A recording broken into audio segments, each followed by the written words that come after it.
Inside the Huddle, the podcast that brings you the heart and soul of Lady Bulldogs high school sports.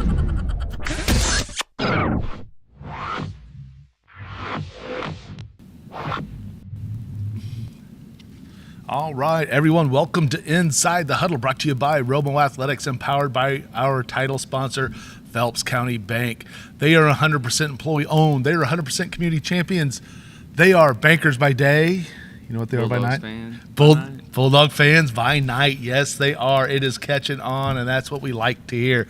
So this is Season 3, Episode 78 of the season so far, and this is the I'm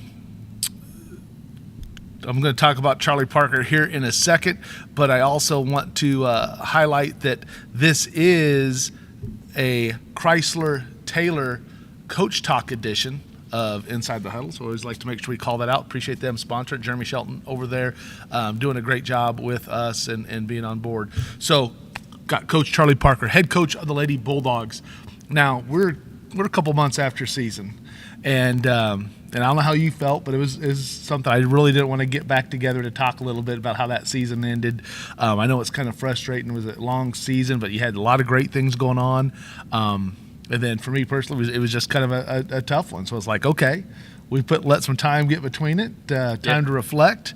And, man, let's recap the season, and then we'll take a little bit, talk about what's coming forward. Yeah, selling yourself short, not coming out in districts or not playing in a district championship game, that's starting to be an expectation for me here, because we've just done it so many times. We just haven't got over that hump yet, but it's coming.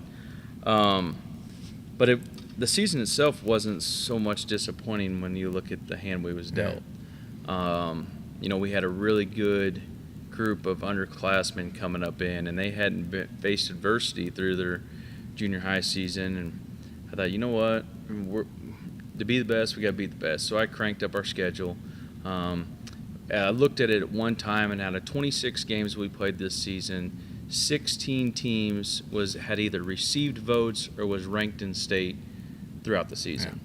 Yeah. We played 7 teams that competed for a district title. We played 2 teams that made it to the Final Four. 1 team made it to the state championship game. We played such a tough schedule, and just in preparation. Now, did I know making that schedule what was going to happen halfway through the season? No, I didn't. But our girls, they were faced with adversity. They learned from it. They got better, with it, and I think that it's just going to help prepare us, moving down the road. Yeah, so you ended up 17-11 on the season. You lose Riley Dotson about 12 games in or something like that. Mm-hmm. I think you were 9-3 when she was there. You went 8-8 after that. But that 8-8 was a really good 8-8. I mean, you lost to some teams. Those were the ones that you talked about that in the national champion or the state championship game. And you did this with one senior now. So Riley Dodson was the returning all-state junior. You had Mariah Watkins as your senior, your lone senior, and Riley was your lone junior. Mm-hmm. And then you had Madison Hutton, who had playing time last year as a freshman, and so she was a sophomore. And then it was no varsity experience. No varsity experience. Yeah, and here you go. Let's just get after it. And so you started 2 freshmen. You brought a 3rd freshman in to start once Riley went down. Those first 3 games after she went down, it was a little, it was like the fire hose came out, right? Because the freshman girls have been playing really well. I mean, mm-hmm. they'd done great, but you always had that Riley there that would go get you that 30 points when you needed it. Yeah, and she had such a strong, whether she knew it or not, she had such a strong leadership role on the floor because, we looked for her to take over games and situations. And, she had finally figured that out, doing that. And, when she goes down, I even heard some of them young girls, it was like, well, we're in trouble now, Yeah. And I'm like, well, you got to believe because you guys have been successful your whole career. And then the first game we come out, and we played a really good half against West Plains, the first half, that I was okay with. Yeah. And then the second half come out and left me scratching my head after the game. I'm like, uh-oh, we got to figure something out. And we bounced back against Republic, another really good Republic team. They ended the year 20-plus wins, yeah. Yeah, ended the year competing for I know they lost right before the district title game, but a really good opponent that had a really successful season. And we took them into the fourth quarter, and it was a game. And then we bounced back right after that. We had MICDS, who played in the state championship game. And we had them down the whole game and lost to them by 5. You take away the last 3 minutes of that game, and we win that game. And we started figuring it out again. I knew that we was going to have to play really good basketball going into districts. There was only one more game that I was really disappointed in the outcome of it, and that was against Hickman. I just feel like we just showed up and laid a goose egg, and you're going to have that time. There's going to be some games within your season that you just don't show up at. And that was one of them. But after that, I mean, we played good ball, and we started figuring it out. Had girls step up and had girls figuring out their new role, and and we started really trusting in one another and knowing that this one had to do their job and that one had to do their job, and they finally started believing again that they could do it, and they was up for the challenge, and we just fell short against Marquette there in districts, and we had fell short with Riley earlier in the season, but I was thinking, even Coach Bowden texted me after that game in our holiday tournament. He said, Coach, I don't want to play you in districts. He said, because when these young girls figure it out and you got Riley and what you got, he said, you're going to be a tough out. And he had to coach. Yeah. He just didn't sit on the bench. He got us down early by 18 or so, and we come back like we always do. Always almost always get down and almost always get back. Down 18 and 20 and come back and win it. Yeah. And here we come. And I think we cut it to 5. In that third quarter, I believe 5. Cut it to 5, and he started sweating a little bit. But he had a lot of good guard play, and he was able to pull it out on us and do some things. And they had the one girl that hit the threes that had only hit like 1 or 2 threes all season, and then she hits 3 or 4. She got hot there in the fourth quarter and kind of spread it back out. She hadn't hit anything all season, and then that's just.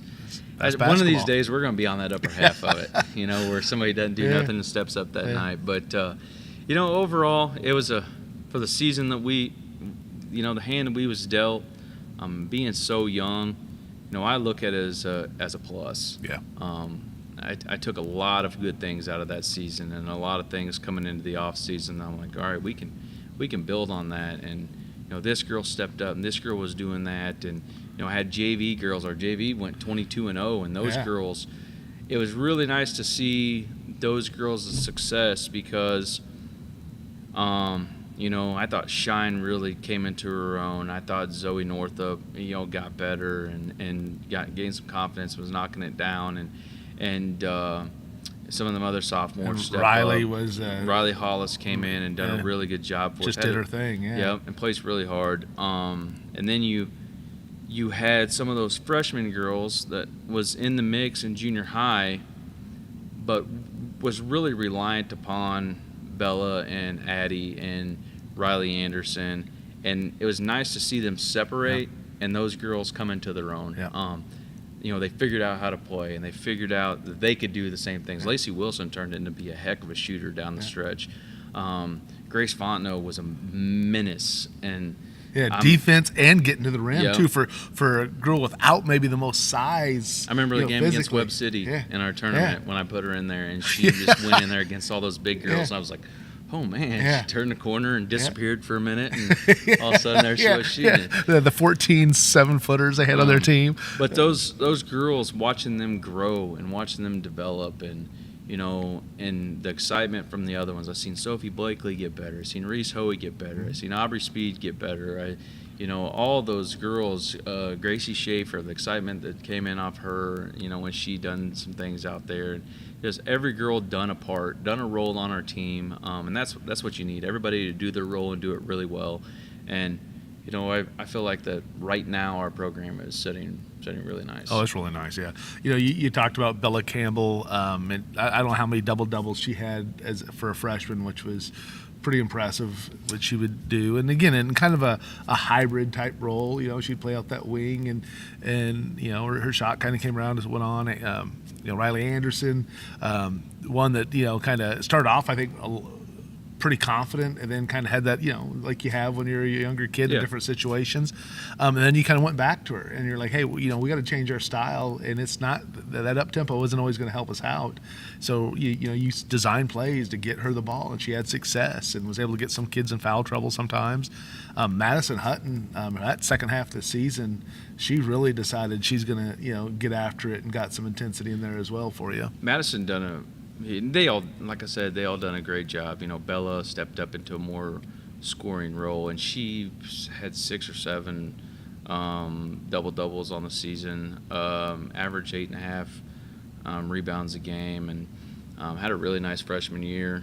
But Madison, after Riley went out and I started putting Madison on I misplayed her all season long because she turned in the defensive, that length. She just found another gear defensively, and I was like, oh my goodness, she improved so much defensively, and she started getting more aggressive offensively and attacking the rim, and doing some things that I knew she was capable of because I seen it last summer. It's almost just like the first part of the season she hid behind it, and I think that you don't want to see a player like Riley go out because she means so much to your program and she's so important, but to take anything out of that injury is the growth that all the other girls had. I mean, they all seen, all right, now I have to step up, and they stepped up and hit a different level as a player. And and I just told Riley, I said, hey, these girls are going to figure out how to play without you. When we get you back, it's going to be fun. And they learned how to play without her, and they seen that they could do it. And when we do get her back, we're going to be a different team. Yeah, finding how how those pieces can all work together, playing off of that, the length that you're going to have, the ability to go out and get buckets, and Riley's still going to be the focal point for not just your offense but for the other team's defense. That just opens up everything else, and then her ability to penetrate and kick, and people knocking down shots or cutting on I can just imagine the backdoor cuts that are going to be coming on as she goes and attacks the basket, and you get those baseline cutters.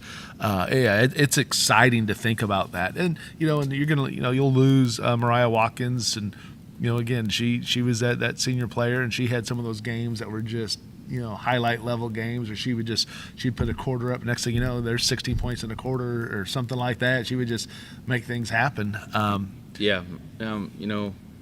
Mariah is going to go down as one of the better on-ball defenders, and the way her quick hands, her hands was so quick, and the way she could read, off the dribble, and broke our steals record last year.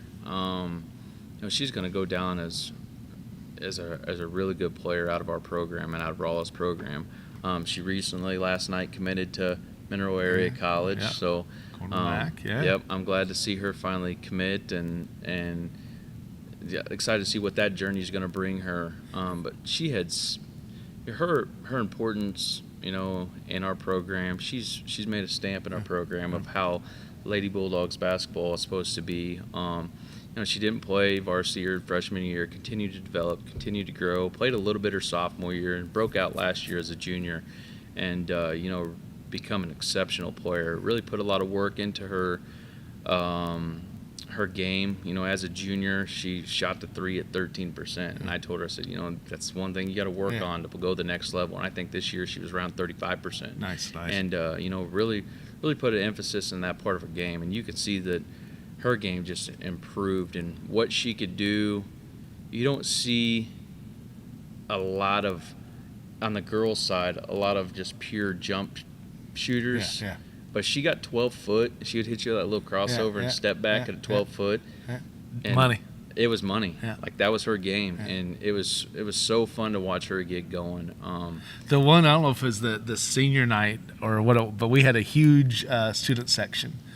And she did that crossover pullback, and broke the ankle. The student section went nuts. Yeah, she done that girl dirty that night because she had her shuffled bad and stepped back and hit that thing. And I think even the official rolled by and turned his back to the court and looked at the student section, and I think he was like, "Oh my!" Like, yeah, you just don't see that a lot in the girls' game. A lot of it is, analytics is more catch and shoot. Mm-hmm. That's higher percentage, and that was Mariah's game. Yeah. Her game was off the dribble, and she was really good at it. Yeah, it's interesting because she didn't play much in youth. She didn't play any organized youth basketball. We couldn't get her into the serve program. She loved to play, loved doing her own, but I think she was afraid to put herself out there. I worked on her. I can tell you still, and I tell this story every time that we go in there and have our banquet or whatever. But being at the middle school, I can tell you exactly where she sat every day, and she wore these big old headbands, and I beeline for her every day that she came in there, and I was like, "Hey, you gonna come out and play, sir? Hey, you gonna come out and play?" And I worked on her and worked on her and worked on her, and she just wouldn't come out. And finally, her 7th grade season, she come out, and I was like, "Oh man, I'm excited about this," because I seen her in PE, and I knew her athletic ability and what she can do, and man, she just really got just fell in love with the game. She may be at the rec right now, she just plays, and she goes and plays. She goes and plays with guys. She just loves the game of basketball, and that's rare to find anymore. That's just like me and Coach Vineyard was talking one day, and we was talking about our daughter's coming up, and he was like, how do you get a kid to love basketball? Like, we was watching Ethan and then play out here, and I said, some kids like basketball because it's just what their friends are doing at that time. And then you get kids like that that love it. Yeah. And, Mariah's one that loved the game of basketball. And you could tell, she was always in the gym, whether it was here, whether it was at the rec or the St. James. She'd go play at St. James all the time. And she's just a kid that fell in love with the game. And it was awesome to watch her come up through. Yeah, her future is so bright with what she can do now because, again, her confidence is going to get more. She's going to be in a position to become success. She's looking at possibly 6 years going to the JUCO route. Mm-hmm. She looks like she's going to get those 2 years and get those 4 afterwards, so she'll have her full time to develop. Yep. And I think it's again letting her grow with that confidence. I think it's going to be a big thing for her. So when we talk about the upperclassmen or the underclassmen kind of coming up, there was a lot of growing pains. There was some, I was going back and looking at some of the consistency, or lack of consistency in some of the scoring sometimes. They'd have their moments. And, the turnovers that we would always kind of talk about as well, which, again, you're going to see when you're getting challenged at a different level. And with now it's not just that you're at the varsity level playing against, kids that are 4 years older than you.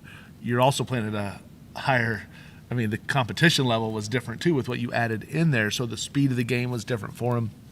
But, despite all that, and we would have our conversations, and you had to be patient. You had to let it happen. But watching how each of them kind of grew that, throughout the year, like you said, it's going to be exciting going forward. And when we come back, we're going to do some sponsors real quick, and then we'll start talking about what does that mean for next year and what we're looking at for next season. So as we look at our sponsors, again, we have title sponsor Phelps County Bank. They do so much, not just for the programs here in Raleigh, but for our community. Appreciate everything they do. This is the Taylor Chrysler Coach Talk Edition. Appreciate Jeremy Shelton out there. Make sure you shoot him up. You can scan the QR code, or you can just drive over there, have a conversation with them. Home Sweet Mo Properties, they do our Spotlight Edition to senior signings. So when Mariah is ready to sign that, get that all done, we'll do a senior signing for her as well. New member, RJ Pest Control, 3rd generation at the company there. They've got over 30 years of experience taking care of all the needs you have to keep your homes safe and clean. Kobe Wands, Wand Skills Academy. Dude's got Ethan's out there with them right now. He's should be by the end of the month. They're hoping the facility's going to be up and ready to go. It's kind of excited to see that. Jackie Morozowitz in full bloom. The season ticket, Tuesdays, 5 to 6. Listen to JP Maxwell over there at 104.9. And finally, we are covering all this stuff up on Romo Athletics. Go visit the website. There's articles on there on the different sports that are coming up. When the Phelps County folks decided they're not going to have a sports program anymore without any notice, we kind of jumped in there and started doing a lot of things. So you can find all the articles on there. Link into the Missouri Miners as well. And we got some youth sports starting to get put up there as well. Talk about some of the summer baseball and some of the past basketball activities. So that is that. So let's talk about the 2026-2027 season. We will have a little bit of a new look, even though we're talking about a lot of people coming in. Probably for me, the biggest news is we're bringing in, former Camdenton varsity coach Stacy Caffey, who you know her for a long time, and man, it's kind of a big deal because she's also got her daughter Chloe, who's a rising junior. Yep, and she got a son Reese that's coming over here as well. He'll be a freshman. I've had Stacy and Chloe. They, watched my daughter when she was younger. When we go up to the lake with some friends and stuff, and we drop them off and allow them. So I've known Stacy and her family for a long time. Great people, and I always put a bug in her ear. As coaches, you're like, man, why don't you come over here and coach with me? And why don't you come over and coach with me? And I've always thought it'd be fun because she's such a knowledgeable individual, and what she's going to bring to our program, I'm super excited about. We've already exchanged ideas, but she has had so much success in her career, not just as a coach but as a player. Was coached under Coach Murphy at Marshfield. Went to Final Fours, won state championships. Goes on to Evangel. She's an All-American at Evangel, 4-time All-American at Evangel, I think. Scored over 2,000 points in her career. Had almost 900 rebounds in her career. I mean, and she's such a humble person. She didn't even tell me this. Like, you had to go search and look it up. So her husband Jeff, he's like, she's never going to tell you this, but check this out. So he starts sending me stuff, and I'm like, holy smokes, But she just what she brings to the table, because I'm a student of the game, and I've seen for years what she does, and they were always a tough matchup for us, just what they do defensively, and we done a little bit of what she does this year because I was picking her brain on it, but we're gonna do a lot of what she does come next year, defensive wise, but she. And I'm just so excited to bring her a part of what we're doing here because I think that she's going to just her knowledge of the game and somebody that, she can say, hey, Coach, what do you think of this? And, somebody that has been around the game their whole life, I think that she can help not our program, but me as a coach as well, jump to the next level. Because I'm not too proud to take some information from people. Case it, copy and steal everything. Yeah, that's right. If you come to our games, we run a couple sets that has been copied from people, and I'm not afraid to show it either. We have a Wells play, I'm sure you can, and a Tiger. I'm sure you can imagine where they come from. But and I would actually make sure you call those out with those names, and they're like, what? Then maybe change after that. We're playing one night, and St. James is here, and he runs that little backdoor set, and Akela Coughlin, who this year she was the sixth man of the year and freshman of the year at Webster this year. But she comes running up to me. She's like, Coach Parker, she's like, did you see they run our play? And I said, yeah. And she's like, what are they doing stealing our play? I said, Akela, what's the name of our play? And she's like, Wells. I was like, what's their coach's name? He's like, Wells. I'm like, I'm one of those guys that when somebody uses something against me, I'm going back and finding it, on film and taking it because it's just, if it works against me, that's usually against other people. I'm not too proud to. Exactly. But I'm excited about Stacy coming over. She's going to come over and bring her family. Her family's great people. We're excited about it all, and we're excited what she's going to bring to the table for our program. Yeah, and it's good. And I mean, the thing about Camdenton, it's every other sport takes a back seat to football. Mm-hmm. It's just the reality of it. Mm-hmm. To be a boys basketball coach over there, it's rough because you are, and that's, and we've seen that so often. But even on the girls' side, it's because everything goes to football, and that's just the mindset. And God bless them; they have a tremendous heritage there in the Laker and the Purple Haze and all that. But that's one of the things here. I mean, you've had a lot of success here. And as a program, I mean, it's been Lady Bulldogs have had over the years. So it's going to be a great change for her too, I think, to get to an environment where, hey, there's been consistent winning. Yeah. And you feel like you have kind of the support that you need around you, and the other coaches all show up for your games. And she's been a head coach for so long that she was a little nervous about what's it going to be like as an assistant coach. And I sat down with her. We was at the Final Four talking, and I'm like, Stacy, like, I'm not that guy. Like, I'm an open book.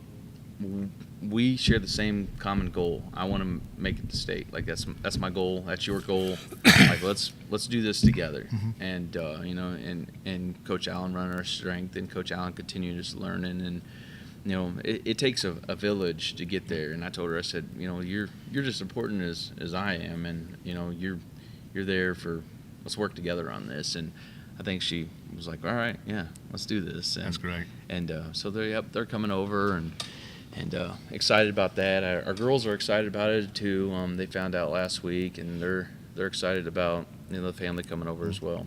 So Chloe's about 5'10", kind of a wing. 5'10" wing. She shoots it really aggressive. So that'll give you 4 5'10" girls. Yeah, we're gonna be big. And then Riley Dodson's was she 5'8"? Well, I'm gonna say she's 5'7", but today, and if she wears the shoes that she had on today, she's probably 5'9". Okay, nice. Yeah, I was talking to her today, and I was like, "Man, Riley, did you grow over the weekend?" And she's like, "No, it's my shoes." She had these big old 2-inch things on. Yeah. I was like, "Oh, I thought she grew a little bit." So nothing wrong with that. But we're gonna have size coming into next year. A lot of girls over 5'10", long, length, and then we're gonna have some depth. Yeah. That's going to be the challenge, because you had the success again with the JV program. The JV team was all freshmen and sophomores. Mm-hmm. Your varsity was all freshmen, sophomores with one junior and a senior. So there's a lot of people that are going to be vying for time that aren't going to get time, and that's going to be part of the challenge you have, is how do you keep everybody engaged, make sure they understand the role they play, and that, hey, it's just time, and let's make sure we're all in this for the right reason. Yeah, they're going to have to trust the process and embrace the process, and and understand their role. And if they can do that, we'll be all right. But we'll have the ability to play 8, 9, 10 girls at times, and a lot of those girls are getting better. Like, they come into the off season and they've putting in time. Zoe Northrop's been putting in a lot of time, and Riley Anderson's been putting in a lot of time. Bella's been putting in a ton of time. Lacey Wilson's been putting in a ton of time. Addie Daramo has been putting in a ton of time. Like, these girls they're hungry for it. You can see it. Now, hopefully, they stay hungry after they get their license, because there's usually that. There's always that. That little trade-off. They fall off a little bit, but you can see them improving. You can see them in our open gyms. You can see them doing some things that you're like, man, you're getting better. And some of them will still teeter-totter a little bit both ways, and hopefully they don't get down about it. But a lot of them are going to have an opportunity to play some substantial amount of minutes next year, just in the style that we're talking about playing, and but that will be their opportunity to show me, especially this summer, like, this is your opportunity to show me that you can do it. Mm-hmm. And then putting that trust in you that, all right, you're ready to perform at this level, and hopefully we can take it and run with it. So how is Riley's rehab coming along? I think that she's progressing. We had a little hiccup there where she had to go get reevaluated, and thankfully we found out that it wasn't nothing bad where they was going to have to go back in on, and they've got her on some stuff to help out with that straightening of the leg, some anti-inflammatory stuff, But I talked to her today. She says it feels a lot better than it did 2 weeks ago. So I think that they may have got her lined out, where we're starting to hit the right direction. So hopefully, in the next couple of weeks, we can start hitting benchmarks. We can start doing a little bit more stuff on PT than we've been doing, and start getting her pushing forward that direction of really rehabbing that knee. So what do you have a timeline on when you expect her to be back participating in contests? So again, I don't know if you guys are doing any spring stuff. I know she's not doing the AAU now, but you got summer, in June. You got all your shootouts. Are we looking for the fall? We're looking for fall. Okay. We've all talked about it right after it happened, and we just want her strong going into season. And she's going to get in the weight room, and she's going to get those legs stronger and build those muscles up around it, her quads and her hamstrings and her glutes and her core, and just get stronger as a player that she's ready for her senior season. We're not trying to rush it. Yeah. We want her to be healthy. That's the overall goal, because she's got a bright future coming in college. Yeah. Has she made a decision about volleyball? I don't know if they've made a decision on volleyball. But I do know that they just want to get her strong and ready to go.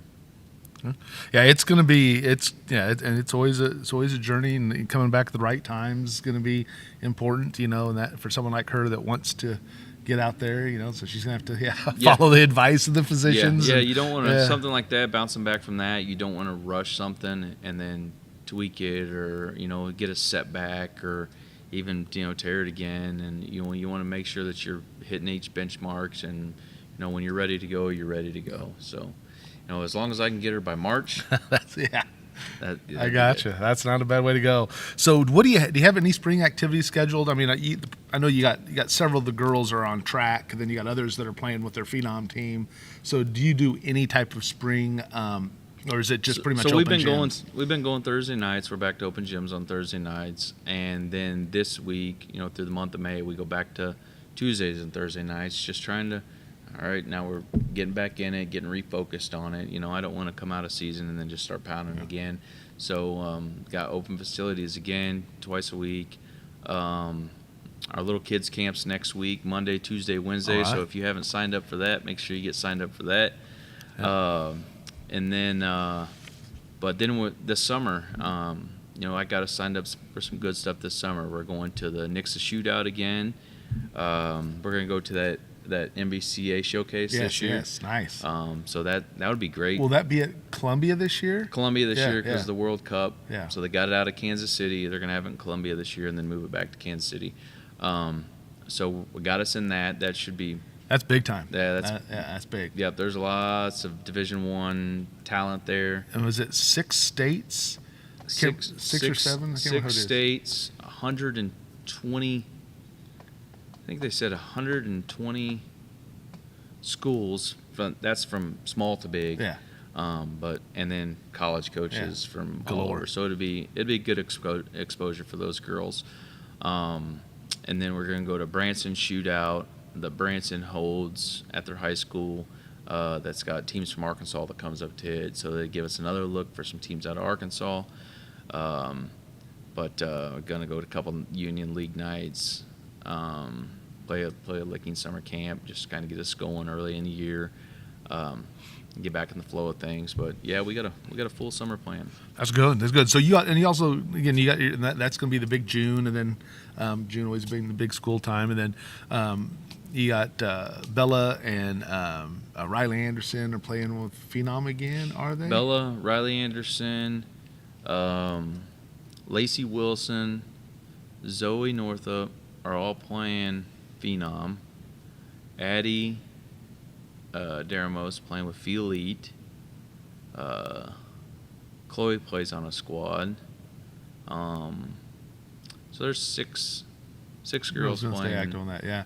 And it's always one of those trade-offs, I mean, we always talk about is, go to the right program where you can play and get the exposure, and it's not just about exposure, but you get the minutes. And it doesn't do any good if you're going to a program that has a good name if you're not playing and getting out there, not getting better. And letting them be in positions that can benefit you. That was, with our own son, we elected not to go to some of the EYBL teams because they were going to make him a corner shooter, regardless what they said. Yeah. That's all they talk about, corner shooter.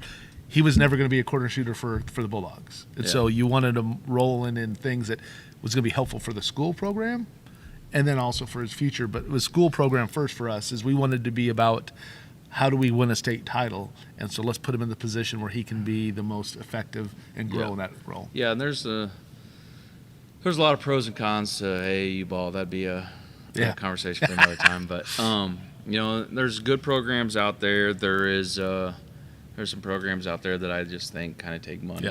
Yep. But I want to see our kids in programs that is one, making them a better basketball player and helping improve their IQ of the game of basketball, and then putting them in positions to improve their game. I know we've had a player in the past that really wasn't a post player that got shoved in the post, and I'm just like, man, what are you doing? I've seen some of our girls go play AAU and play a 2-3 zone, and I'm like, well, how's that helping you? And it's just there. And some of them programs, like the Phenom program, I think is really good because I think that Greg and Dennis and Mike Jackson and those guys do such a great job of not only, helping your kids improve, they also help your kids get to the next level. Yeah. They have a point of contact with Everywhere. so many schools that they'll call me and be like, Coach Parker, what do you think? What are you thinking? Where do you think we can get this girl? And I've had a lot of conversations with them on that. But at least they got a ball in their hand through the summer. That's the most important thing, because you can't get better without a ball in your hand. No. And they also do a nice job also of making sure the kids are in the right level of competitiveness, because it's a huge program. Yeah. And so they can put them on teams where, they may be not getting a lot of minutes in that position here, but we can put them over with this squad, which may be at a different level, but now they can do those things. Yeah. And I think that's one of the things that we'd like to see as well is have that with them. That's good. No, that's a great program, and hopefully that'll all work out for them. But that's going to, like I said, it's going to keep them busy. Mm-hmm. And then I'm sure they're going to be getting other things on the side. Some are probably going to go be seeing, maybe Mr. Wands and do some of that as well. Yeah, I think some of the girls are going to him now. Mm-hmm. Got some girls reaching out to Sean Wibbenmeyer. Sean Wibbenmeyer is a strength guy here in Rolla that I'm trying to get some girls to go to him because I think he does a really good job with athletes. Yeah. I've went in and checked out his facilities, and I checked out what he's doing. And if you have a young athlete out there that you are wanting to get a little training, strength training, but not have to worry about putting weight on the bar or anything like that, stuff that is designed for your sport. I think that Sean Wibbenmeyer is a good guy to reach out to. Yeah, so reach out to him. We'll put something out there on the site too for that information. All right, Coach, let's wrap up. I know you got stuff going on. One final question: what will you do on your summer vacation? So this year, my dad and my uncle has always wanted to go out west to Yellowstone and all through there, and I've been out there. And if anybody knows my dad and my uncle, they're like two hillbillies that don't get off the farm. So me and my wife got together and I scheduled the trip and got the rooms and everything, and I'm going to take them out there and we're going to make that loop. So I'm going to just hang out with them two guys and good, important guys in my life and influential guys in my life, and that'll be fun. And then, at the end of summer, I've got to take my girls to the beach. Got to get to the beach. My wife and my little two girls, they can have their butts in the sand and be happy as all get out. So I got to take them to the beach and let them be little beach bums. That's going to be a lot of fun. Yep. Going to be a lot of fun. Yep. All right. Coach, thanks a lot for joining us today and giving us the recap and looking forward to next season. I want to give a shout-out to Phelps County Bank, again, for being our title sponsor, and for Taylor Chrysler for being the sponsor of our Coach Talk Edition. For Coach Charley Parker, I'm Tom Brown from Inside the Huddle to the Heart of the Game. We'll see you next time. Thank you.